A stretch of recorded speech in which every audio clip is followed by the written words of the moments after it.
नमस्कार मंडळी, स्वागत आहे तुमचं पंकज क्लिप्समध्ये, ज्यात आपण मोठे पॉडकास्ट छोट्या छोट्या क्लिप्समध्ये टाकतो. ही स्टोरी तुम्ही नक्की एन्जॉय कराल, पण त्याआधी सबस्क्राईब करायला विसरू नका. भाई माझ्याकडे आहे ना, मी आज पहिली स्टोरी एक स्टार्ट करतो, कारण हे खूप इंटरेस्टिंग स्टोरी आहे आणि आपल्याच एका सबस्क्रायबरनी आपल्याला पाठवली ही स्टोरी. एक रिअल स्टोरी आहे आणि ही तिच्याबरोबर घडली आहे. इथे मी तिचं नाव घेऊ शकत नाही आहे, कारण फॅमिली थोडी रिलेटेड आहे. तर इथे ती एकटी इन्व्हॉल्व नाही आहे, तर तिची फॅमिली पण इन्व्हॉल्व आहे. तर उगाच कोणाची प्रायव्हसी वगैरे नको, बोलतात ना, खराब व्हायला किंवा, तर त्यासाठी मी नाव बदलतोय. ठीक आहे. हा जो इन्सिडेंट आहे ना, हा जो प्रकार घडला, तो आलिया बरोबर घडला होता. ठीक आहे. आलिया आणि तिची मैत्रीण रेश्मा, ह्या दोघी आहे ना, मुंबईला आल्या होत्या. आणि आलिया जी होती तिचं गाव इथे महाड त्या साईडला होतं. ठीक आहे. म्हणजे जवळच आहे, मुंबईपासून एवढं काही लांब नाही आहे. आणि जी रेश्मा होती तिचं गाव, बोलतात ना, कोल्हापूर साईडला थोडं लांब होतं. ठीक आहे.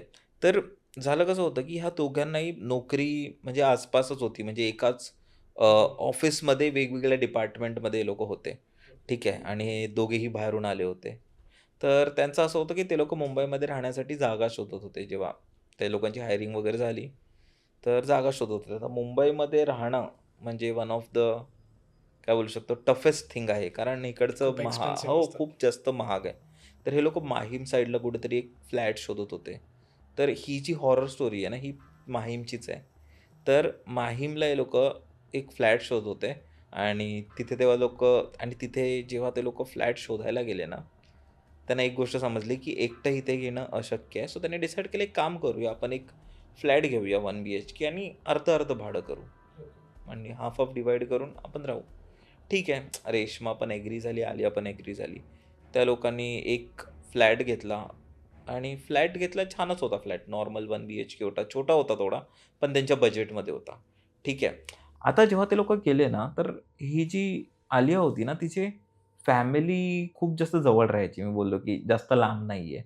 तर ते लोकं नेहमी यायचे कोण ना कोण. आणि मुलगी पहिल्यांदाच घरातून बाहेर पडून एकटी राहते, तर महिन्यातून एकदा दोनदा असायचे तिचे. कधी आई-बाबा यायचे.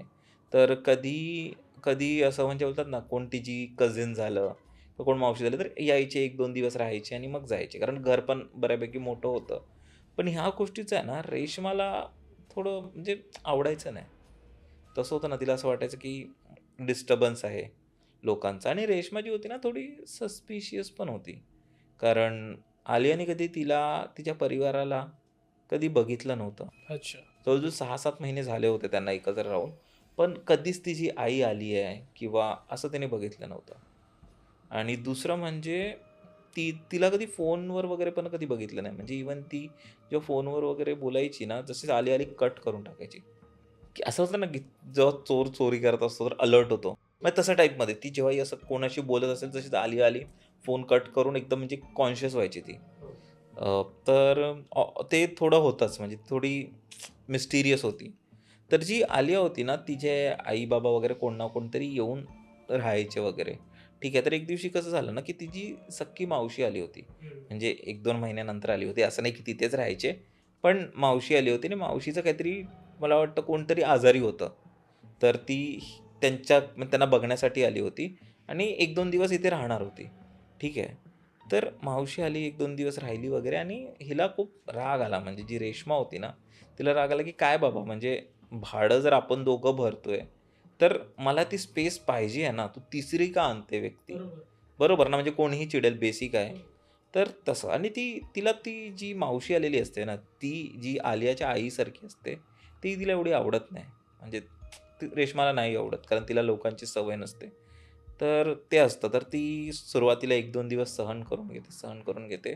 मग एखाद दिवस आहे ना, ती बघते की आलिया कामावर गेली आहे, कामावर आहे.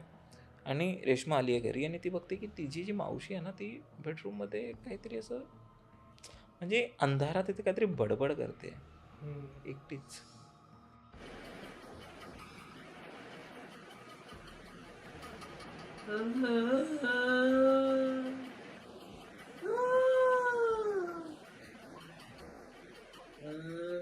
तिला ना थोडंसं विचित्र वाटतं, की भाई थोडं लांब राहिलेलं बरं.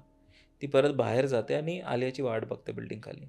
जेव्हा आलिया येते तेव्हा ती तिला ओरडते. म्हणजे बोलतात ना, ती बोलते, की "तुला मी बोललेली ना, तू नको आणत जाऊ ना कोणाला, मला नाही आवडत." तर ती सांगते की तुझी मावशी आहे ना, ती रूममध्ये अशी काहीतरी बडबडते, एका अंधार खोलीत एकटीच बडबडते. तेव्हा आलियाला पण राग येतो, "तू माझ्या मावशीला अशी कशी बोलू शकतेस?" म्हणजे ती अशी बोलते की "अंधारात एकटी बडबडायला वेडी आहे का ती?" अशी अशी बोलते ती. तर आलिया तिच्यावर खूप चिडते की "तू माझ्या मावशीला अशी कशी बोलू शकते? ती माझ्या आईसारखी आहे." ते त्यांच्यात खूप भांडण होतं. पण रेश्माचं असं असतं की "मला नाही माहिती. तू तुझ्या मावशीला पाठव. हे माझं घर आहे. हे जितकं तुझं घर आहे, हे तितकंच माझं घर आहे आणि मला नको आहे माझ्या घरी कोणी." सो ती जाते, मावशीला बोलते असं, असं, असं, असं आहे. तर जाऊ दे, म्हणजे मावशीला पण वाईट वाटतं आणि बोलते की जाऊ दे चल, असं प्रॉब्लेम आहे. तर मावशी दुसऱ्या दिवशी तिच्या घरी निघून जाते. आता दुसऱ्या दिवशी मावशी जेव्हा गेल्यापासून एक प्रॉब्लेम ते होतं ना, की त्यांना ना घरी एक एक एक वेगळाच अनुभव येतो. म्हणजे तो जो रूम होता ना, जिथे ती मावशी होती आणि काहीतरी मम्मर करत होती, एकटी बडबडत होती. तिथे आहे ना, त्यांना एक विचित्र वास येतो. म्हणजे असं काहीतरी कुजलंय ना, तसा घाणेरडा वास येतो त्यांना. आणि त्या रूमचं टेम्परेचर आहे ना, नेहमी असं गरम असतं. खूप जास्त ना उकडतं. म्हणजे असं बोलतो ना, की बाहेर सगळं म्हणजे तो जो टाईम होता, तो दिवाळीच्या आसपासचा टाईम होता, थंड. पण त्यांना त्या रूमवर आल्यावर एकदम असं उकडायला होतं. म्हणजे ते एकदम गरम होतं तिथे खूप. त्यांचं असं होतं, की ठीक आहे, ते सुरुवातीला तर रेश्मा वगैरे बोलते कदाचित काहीतरी राहिलं असेल जेवण वगैरे काय. तर ते बघतात सगळीकडून स्वच्छ वगैरे करायला बघतात. तर काही नसतं. ते लोकं सगळं साफ करतात कचरा वगैरे. परत नॉर्मल होतो. रूम म्हणजे म्हणजे वास वगैरे जातो. परत नॉर्मल होतो. दुसऱ्या दिवशी आहे ना, जी रेश्मा असते ना, ती सांगते आलियाला, की "बाबा मला तुझी मावशी काही ठीक नाही वाटत आहे. तर जरा बघ एकदा. तू जे सामान ठेवलेलंस, ती काहीतरी करत होती तुझ्या सामानाशी." तिला असं वाटतं, की म्हणजे रेश्माचा असा डाऊट असतो, की ती जी मावशी आहे ना, ती ब्लॅक मॅजिक करते. अच्छा. असं त्यांना वाटत असतं, की तर ती बोलते, "बघ एकदा." तर ती लोकं जातात आणि ती जाते आणि सगळं चेक करते सामान वगैरे असं तसं. त्याला पैसे मिसिंग दिसतात. तिच्या बॅगेतून पैसे गायब असतात. तर ती बोलते आणि काय बोलू पण नाही शकत आणि काय मावशीला बोलणार, जी तिच्या आईसारखी आहे तिला बोलणार. तर ती बोलते, "जाऊ दे." म्हणजे ह्या गोष्टींनी रेश्मा आणि आलिया थोडे एकत्र येतात, की की जाऊ दे ठीक आहे, चांगली नव्हती. जाऊ दे मी पण पुढच्या वेळी मी पण थोडी सावध राहीन. ठीक आहे. तर आता दरवेळी होतं काय ना, की दरवेळी जेव्हाही ते लोकं त्या रूममध्ये येतात ना, पूर्ण रूम स्वच्छ असून सुद्धा तिकडून कुजलेला वास येतो. म्हणजे हां, असं काही कोण हुंदीर मेलंय. असं होतं ना 5-6 दिवस झाले तर एकदम घाणेरडा वास कसा येतो आणि तो वास आहे ना वाढत जातो. आणि जेवढं तुम्ही त्या रूममध्ये टाईम स्पेंड करता ना, तेवढं ते वाढत जातं. म्हणजे अधून येतं असं वास होतो. ते अधून-मधून बोलतात ना, की अचानक असा वास येतो आणि पूर्ण घाण करून जातं. असं तर त्यांना नेहमीच असं वाटतं आणि त्या खोलीत आहे ना, त्यांना नेहमीच असं एक हेवीनेस वाटतो. ओव्हरऑल खूप असा दबाव वाटतो त्यांना त्या खोलीमध्ये. तर होतं 3-4 दिवस जातात. ते लोक कसे-कसे तरी सहन करत असतात. कारण आता ह्या गोष्टीला तुला नेग्लेक्टच करायला लागेल ना. तू हे बोलून तर रूम नाही खाली करू शकत, की मला काहीतरी वाटतंय. दुसरीकडे भाडं जास्त असणार. रूम मिळणं कठीण आहे. बरोबर ते पण आहे ना. तर थोडं ठीक आहे. ते लोकं सहन करून राहत होते आपल्या मोस्ट ऑफ द टाईम ते लोकं ऑफिसमध्ये असायचे. इथे ते लोकं फक्त आपले दिवस काढत होते. हो. तर एक दिवशी कसं झालं ना, की ही जी ही जी रेश्मा होती ना, रेश्मा ही बेडरूममध्ये झोपली होती आणि जी आलिया होती ती आपल्या हॉलमध्ये झोपली होती. ठीक आहे. आता झोपली होती दुसऱ्या सकाळ वगैरे झाली तर रेश्मा भरपूर दमलेली, की बोलतात ना, अशी तिचे चेहऱ्यावरून वाटत होतं, की शी इज व्हेरी स्ट्रेस्ड किंवा शी इज व्हेरी एक्झॉस्टेड, एक्झॉस्टेड. हां, टायर्ड. हां, हां. तसं झालं होतं तिचं. तर ती आली आणि तिने आलियाला विचारलं, की "अरे, तू रात्री काय करत होतीस रूममध्ये? जागी होतीस का?" ती बोलते, की "नाही, मी रूममध्ये आलीच नाही रात्री. मी बाहेर झोपलेली." हे ऐकून रेश्मा खूप जास्त घाबरते. कारण ती बोलते, की "मला रात्रभर तू माझ्या बाजूला दिसली आहेस. तू एकटी फिरत होतीस, तू बडबड करत होतीस, तू रूममध्ये मी तुला 2-3 वेळेला मी तुला शांत केलंय. नक्की म्हणजे काय आहे? आपल्या रूममध्ये काहीतरी आहे." इथे त्या लोकांचं खूप एकदम आरडाओरड होते. कारण मुली असतात, घाबरतात आणि तेव्हा त्यांचं असं होतं, की नाही, आपल्या रूममध्ये काहीतरी आहे. आलिया आपल्या आईला कॉल करते आणि सगळं सांगते, की जे काहीतरी झालं फ्रॉम स्टार्ट टू एंड ती सगळं सांगते. तर त्यांची एक ज्योतिष असतात. तर आलिया असते ती ऑब्व्हियसली मुस्लिम संप्रदायातली आहे. ती ऑब्व्हियसली मुस्लिम रिलिजनमधली असते. तर त्यांच्या इथे एक दर्गा असते. तर आई तिला तिथे जायला सांगते, की एकदा तुम्ही तिथे जा. तर जेव्हा ती तिथे जाते ना, तेव्हा त्यांना समजतं, की ही जी आलिया आहे ना, ही काही दिवसांपूर्वी जेव्हा कामावरून येत होती ना, तेव्हा तिथून समोरून एक श्रव जात होतं. म्हणजे एक कोणाला तरी घेऊन जात होते आणि जाते त्याचा जायचा टाईम आणि हिचा यायचा टाईम एक होता आणि त्याची आत्मा हिच्या मागोमाग घरी आली आहे आणि ती आता गेल्या काही दिवसांपासून त्या रूममध्ये राहते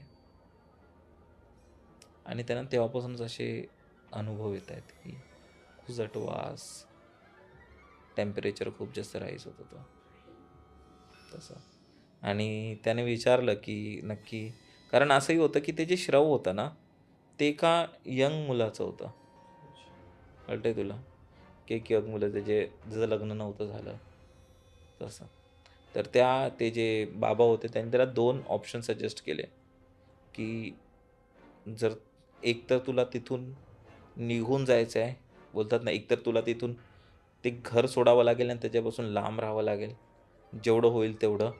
एक ताबीज त्याने दिलं आणि दुसरं म्हणजे तुला त्याच्याशी लग्न करावं लागेल आणि मग त्याचा आत्मा सुटेल आणि मग बोलतात ना, की एक एक खोटं लग्न असतं ना, बऱ्याचदा मुली एका झाडाशी लग्न करतात, हे करतात, की म्हणजे त्याच्या आत्म्याला शांती द्यायला लग्न करावं लागेल त्याच्याशी आणि मग त्याचा आत्मा कदाचित मुक्त होईल. तर तिने मग ते हे घेतलं, ते घर खाली केलं, ताबीज वगैरे घालायला सुरुवात केली आणि तिथून निघून गेल्या. पण त्यानंतर जास्त काही त्रास नाही दिला तिने. ओके, म्हणजे सॉल्व्ह झाला त्यानंतर. सॉल्व्ह झालं मॅटर बऱ्यापैकी. पण ते जे 3-4 दिवस होते ते खूप जास्त हेवी होते त्यांच्यासाठी आणि ते दिवसांदिवस वाढत होतं.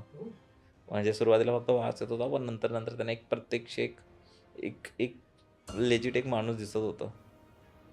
बापरे! म्हणजे हे सबस्क्रायबरनी सांगितलेली स्टोरी आहे. हां. खूपच स्केरी होतं हे. मंडळी, जर तुम्हाला ही स्टोरी आवडली असेल तर डिस्क्रिप्शनमध्ये आम्ही पूर्ण एपिसोडची लिंक टाकलेली आहे. तो चेकआउट करायला विसरू नका. त्यात अशाच प्रकारच्या भरपूर स्टोरीज अवेलेबल आहेत आणि हां, सबस्क्राईब करायला विसरू नका.